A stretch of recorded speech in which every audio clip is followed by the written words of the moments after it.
Your monthly subscription box from postflybox.com includes all the materials needed to tie a dozen flies, along with some extra goodies.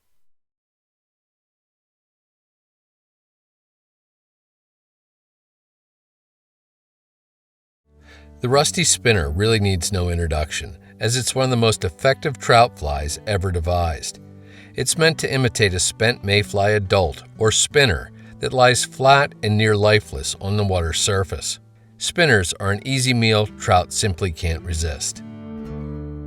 The rusty spinner starts with a size 14 dry fly hook. Get the hook firmly secured in the jaws of your tying vise. Then, load a bobbin with a spool of rusty brown unithread. Get the thread started on the hook shank, leaving a little space behind the eye, and after taking a few wraps rearward, snip off the excess tag.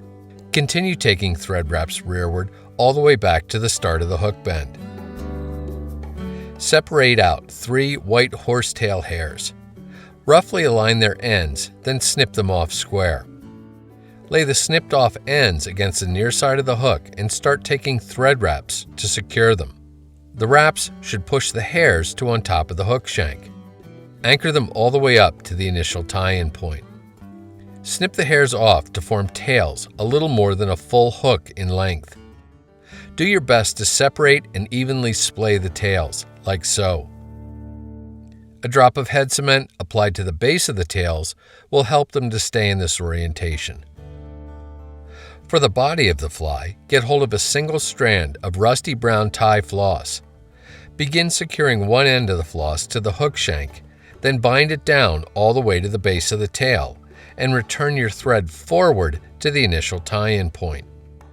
Take wraps with the floss to create a gently tapered body on the fly, then secure the floss with tight wraps of tying thread before snipping the excess off close.